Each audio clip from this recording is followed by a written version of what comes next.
بسم اللہ الرحمن الرحیم نحمدہ ونصلی علی رسولہ الکریم۔ حضرت حکیم الامت مجدد ملت حضرت مولانا شاہ اشرف علی تھانوی صاحب رحمۃ اللہ علیہ کے ملفوظات غم کے لیے، صبر کے لیے ارشاد فرمایا کہ ہمیشہ یاد رکھیے کہ تازہ غم میں کبھی وعظ اور نصیحت اس مصیبت زدہ کے لیے کچھ مفید نہیں ہوتی، بلکہ الٹی اور مضر ہوتی ہے۔ اور وجہ اس کے مضر ہونے کی یہ ہے کہ اس وقت تو نصیحت ہوتی ہے اس بات کی کہ تم اپنے غم کے جذبے کو روکو، اور مصیبت زدہ اس نصیحت کو سن کر کوشش بھی کرتا ہے غم کے روکنے کی، مگر چونکہ اس وقت غم کی شدت ہوتی ہے اس لیے اس کے روکنے سے یہ بات تو ہوتی نہیں کہ غم چلا جائے، بس یہ ہوتا ہے کہ وہ غم دل کا دل ہی میں رہتا ہے، اور زیادہ عرصے تک دل میں اس غم کے رہنے سے اس مصیبت زدہ کے قلب میں گھٹن پیدا ہو جاتی ہے، جس کا نتیجہ یہ ہوتا ہے کہ اس مصیبت زدہ کے اندر مختلف امراض پیدا ہو جاتے ہیں۔ جیسے عام دیکھتے ہیں آپ، رک جاؤ رو نہیں، اور ہمارے حضرت والا کوئی اس طرح اپنے آپ کو روکتا تھا، فرما دیتے بھائی رونا منع نہیں ہے، شکایت منع ہے، آنسو بہانا تو جانے والے کا حق ہے، بس شکایت منع ہے۔ اور فرماتے تھے دوسروں کو بھائی روکو مت کسی کو، اگر آہ بھی نکل جائے نا تو وہ بھی شکایت نہیں ہے، وہ شکایت کے جملے ہیں، وہ یہ وقت نہیں تھا اور جگہ نہیں تھی، کیا یہ عمر نہیں تھی، اس طرح ہوتا تو اس طرح ہو جاتا، یہ چیزیں منع ہے۔ اب ایک آدمی کے جوان کسی کا انتقال ہوا ہے اور یہاں آ کر اس نے بتایا کہ انتقال ہو گیا ہے، اور اس وقت ہم ان کو ایسی باتیں بتا دیں کہ وہ رونا مت، تم رو گے تو سب گھر والے روئیں گے۔ یہ حضرت فرماتے تھے کہ حضرت کے جملے ہیں جن کو یاد ہوگا، پیارے شیخ العرب العجم عارف باللہ حضرت مولانا شاہ کی محمد اختر صاحب رحمۃ اللہ علیہ، جن کے غلام، جن کے قدموں کی خاک، اور اس وقت حضرت والا کے جملے کیا ہوتے تھے؟ بھائی روکو گے تو گیس جو ہے وہ دل تک چلی جائے گی، اگر یاد ہوگا یہ جملہ تو کتابوں میں بھی لکھا ہوا ہے، اب اس میں تسلیم و رضا میں یا اس میں لکھا ہوا ہے، مقام صدیقین میں لکھا ہے، نیز شدت غم کے وقت نہ تو یہ مناسب ہے کہ اس مصیبت زدہ سے ایسی باتیں کریں کہ جس سے اس کا صدمہ بڑھے کہ ہائے اتنا مال چلا گیا، اتنا نقصان ہو گیا، اور نہ ایسی بات کریں کہ ارے میاں کیوں فکر میں پڑے ہو، اتنا صدمہ کیوں کرتے ہو۔ بس جہاں تک ہو سکے اس بات کی کوشش کریں کہ اس شخص مصیبت زدہ کی طبیعت دوسری طرف مشغول رہے، اس حادثے کی طرف توجہ ہی نہ ہو پائے، اور یہ شبہ اگر مصیبت زدہ کے سامنے اس کے اس نقصان پر کچھ اظہار افسوس نہ کیا جائے تو اس کو یہ شبہ ہوتا ہے کہ اس کو میرے ساتھ ہمدردی نہیں، تو یہ سب وہم ہے۔ البتہ یہ شبہ عدم ہمدردی کا اس پر ہوتا ہے جو اس مصیبت زدہ کا مخالف ہو، اور محبت والے کے متعلق ایسا شبہ نہیں ہوتا۔ ارشاد فرمایا کہ اگر اعتماد بتلانے والے پر اور فہم ہو تو اللہ کا راستہ اس قدر صاف اور آسان ہے کہ 10 منٹ کے اندر سمجھ میں آ سکتا ہے۔ دیر اور مشقت جو کچھ ہے وہ عمل میں ہے، اور وہ بھی رسوخ میں، اور مشقت عین عمل کے وقت ہوتی ہے، مثلا نیند کا غلبہ ہے اور نماز پڑھنی ہے تو اس وقت مشقت ہوتی ہے، لیکن اگر اس کو برداشت کر لیا تو نماز پڑھ کر فوراً ایسی راحت میسر ہوتی ہے کہ سبحان اللہ، ساری مشقت کا بدل ہو جاتا ہے، ساری مشقت کا بدل ہو جاتا ہے۔ ایک اہلکار نے خط لکھا کہ بہت سے وظیفے پڑھے لیکن ترقی کے باوجود اچھے کام ہونے کے نہیں ملتے، ہمیشہ محروم رہتا ہوں، اس یاس اور اضطراب میں جناب کی طرف رجوع کرتا ہوں کہ آخر کیا کروں۔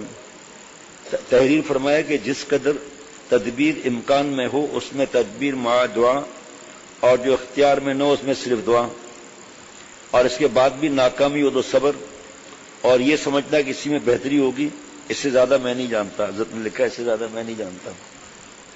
سبحان اللہ، واہ۔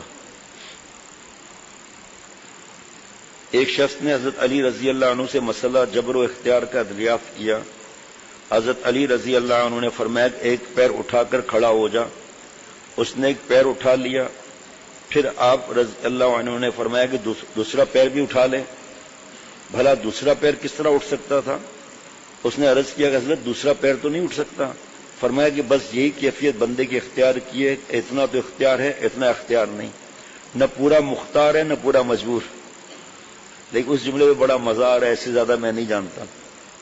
سہلکار کے خط میں چکے جواب میں دے کر فرمایا ایسے زیادہ میں نہیں جانتا. واہ واہ واہ واہ واہ، سبحان اللہ، کس خوبی اور آسانی سے اس نازک مسئلے کو ذہن نشین فرما دیا. حضرات صحابہ رضوان اللہ علیہ مجمعین کے علوم کی یہ حالت تھی. تقدیر کا مسئلہ اس لیے تعلیم کیا گیا ہے کہ مسلمان کو ناکامی پر حسرت نہ ہو اور حسرت میں ہمت نہ گھٹے.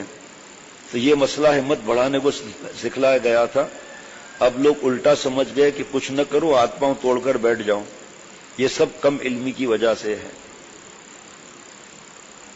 ارشاد فرمایا حضرت تھانوی رحمۃ اللہ علیہ نے کہ ایک بات میں لاکھوں کی بتاتا ہوں، وہ یہ کہ طبعی غم اور ہے اور کسبی غم اور ہے. اور طبعی غم کی مدت بہت کم ہے، وہ تو خود بخود بہت جلد زائل ہو جاتا ہے. ہاں، کسبی غم جو خود سوچ سوچ کر پیدا کیا جاتا ہے اور تذکرہ کر کر کے بڑھایا جاتا ہے، وہ البتہ اشد ہے، مگر اس کا حدوث اور بقا اختیاری ہے. سوچنا موقوف کرو، تذکرہ نہ کرو تو کسبی غم پاس بھی نہ آئے گا. کہا طبعی غم وہ البتہ غیر اختیاری ہے، مگر وہ نہ تحمل سے باہر ہے نہ اس کی مدت زیادہ ہے. شریعت نے تو اس کی مدت بس 3 روز رکھی ہے. چنانچہ تعزیت حاضرین بلد کی 3 دن کے بعد ناجائز ہے. پھر اس کی حکمت میں غور کیا جائے تو معلوم ہوگا کہ اللہ تعالیٰ نے یہ غم بھی محض رحمت کی وجہ سے دیا ہے، یعنی ایک دولت دینا چاہتے ہیں جس کا اعلیٰ غم کو بتایا ہے. غم کی حکمت یہ ہے کہ انسان جو ہے انسان سے ہمدردی کی جائے، اور ہمدردی موقوف ہے رقت قلب پر. بس رقت کو تازہ کرنے کے لیے بعض دفعہ اسباب رقت یعنی غم وغیرہ نازل ہوتے ہیں. اگر اس کی تجدید نہ کی جائے تو یہ قوت بالکل معطل ہو جاتی ہے. خود سے نہیں مانگنا ہے، خود سے تو عافیت مانگنی ہے ہمیشہ. چنانچہ اطباء نے اس کی تصریح کی ہے کہ جس قوت سے کام نہ لیا جائے وہ بیکار ہو جاتی ہے. بہرحال غم کی حکمت یہ کہ اس سے قلب کی رقت اور صفت رحمت تازہ ہو جاتی ہے، اور یہ بڑی دولت ہے جو دین میں بھی کرامت ہے اور دنیا میں بھی. حد سے زیادہ غم کرنا گناہ ہے، حد سے زیادہ غم کرنا گناہ ہے، اور گناہ بھی بے لذت، اور اس کا علاج کرنا واجب ہے. چنانچہ اس آیت میں ما عندکم ینفد وما عند اللہ باق میں ایسے ہی غم کے علاج کا بیان ہے، اور یہ بیان ایک مقدمے پر موقوف ہے. وہ یہ کہ اگر مرغوب شے کے جاتے رہنے سے غم لاحق ہو، مگر کسی ایسی دوسری چیز کا پتہ ہم کو مل جاوے اور اس کے ملنے کا یقین ہو جاوے کہ جو اس مرغوب شے سے 1000 درجہ بڑھی ہوئی ہو، تو پہلی چیز کا غم نہیں ہونا چاہیے. جیسے کسی کے ہاتھ میں ایک پیسہ ہو، آپ لوگ پیسہ کیا سمجھیں گے؟ اٹھنی بھی نہیں سمجھیں گے، 1 روپیہ سمجھ لیں جناب، اور دوسرا شخص اس کو چھین کر بجائے اس کے روپیہ دے دیں تو ظاہر ہے کہ پیسے کا غم بالکل ہی نہ ہوگا، بلکہ اگر وہ شخص بدلنا چاہے تو یہ بدلنے پر کبھی راضی نہ ہوگا. یہی بات اس آیت میں ہم کو بتلائی گئی ہے کہ جو چیزیں ہمارے پاس ہیں اور وہ ہمیں انتہا درجے مرغوب ہیں، مگر وہ سب فنا ہونے والی ہیں. اس لیے ہم کو حکم ہے کہ تم ان مرغوب چیزوں تک مت رہو، بلکہ جو چیز ان سے اچھی ہے اور باقی ہے اس کی رغبت کرو. اس طرح وہ غم فانی چیز کا مغلوب ہو جائے گا. تو اصل علاج یہ ہوا کہ آخرت کی مرغوبات پر نظر کر کے دنیا کی مرغوبات کی طرف زیادہ توجہ نہ کرو تو غم غلط ہو جائے گا. سبحان اللہ. میں سمجھا تھا غم وغیرہ کے بس 1-2 صفحات ہیں، 2 لائن لگی ہوئی ہیں. رنج اور غم کو اخلاق کے درست کرنے میں بہت دخل ہے. اس سے نفس کی اصلاح ایک بڑے درجے میں بخوبی ہوتی ہے، نیز آخرت کی طرف توجہ بڑھ جاتی ہے اور دنیا سے دل مقدر ہو جاتا ہے. انہی حکمتوں سے کاملین کو بھی ایسے واقعات سے رنج ہوتا ہے، مگر عقلی رنج نہیں ہوتا. جیسے کل سنایا تھا حضرت مجدد رحمۃ اللہ علیہ کی بات کہ ان کا نظر آسمان پر ہوتی ہے کہ وہ دینے والا ہے اور وہاں ہماری نعمتیں انشاءاللہ تعالی محفوظ ہیں، یعنی آگے کے لیے پکی موجود ہیں. خوف اور حزن کے 2 درجے ہیں، ایک غیر اختیاری، یہ خوف اور حزن طبعی ہے، اور ایک غیر اختیاری یہ خوف و حزن طبعی ہے، اور ایک غیر اختیاری یہ خوف و حزن عقلی ہے۔ اس کو چیک کرا لینا بھائی، دونوں میں ایک ہی جملہ ہے۔ مثلا طبعی حزن تو یہ ہے کہ ایک واقعہ رنج دہ ہوا اور دل پر اسے چوٹ لگی، بے قراری ہوئی، اور عقلی درجہ یہ ہے کہ اس غم کو لے کر بیٹھ جائے، اس میں غور و فکر کرتا رہے اور زبان سے اس کا تذکرہ کرتا رہے۔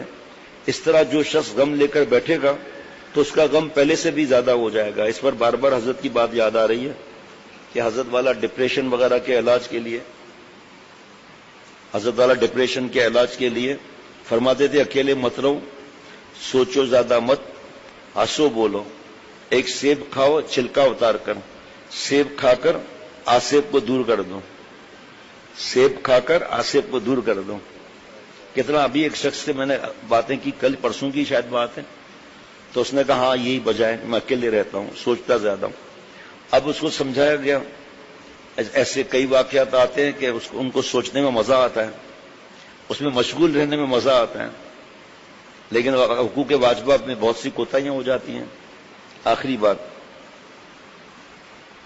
فرمایا خوف کی حقیقت احتمال عذاب، کہ انسان کو اپنے متعلق احتمال ہو کہ شاید مجھے عذاب ہو، اور یہ احتمال مسلمان میں ہر شخص کو ہے، اور یہی مامور بے ہے، اور اس کا بندہ مکلف کیا گیا ہے۔ اس کا نام خوف عقلی ہے۔ وعید کو سن کر دل تھرانا، آنسو کا نکلنا، خوف مامور بے میں داخل نہیں، کیونکہ یہ غیر اختیاری ہے۔ اسی طرح رجا کی حقیقت ہے احتمال نجات، اور ایسا کوئی بھی مسلمان نہیں جس کو اپنے متعلق نجات کا احتمال نہ ہو۔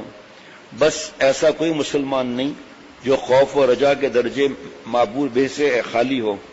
ہاں درجات احتمال کیا لکھا بھائی؟ متفاوت ہیں، یعنی کیا مطلب؟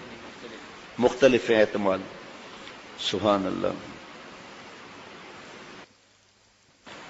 ارشاد فرمایا واقعہ غم کا بالکل تذکرہ نہ کرنا اور ضبط میں مبالغہ کرنا بھی تجربے سے مضر ثابت ہوا ہے۔ سب غبار اندر ہی اندر رہنے سے طبیعت گھٹ جاتی ہے اور اس کی قوت تحمل گھٹ جاتی ہے۔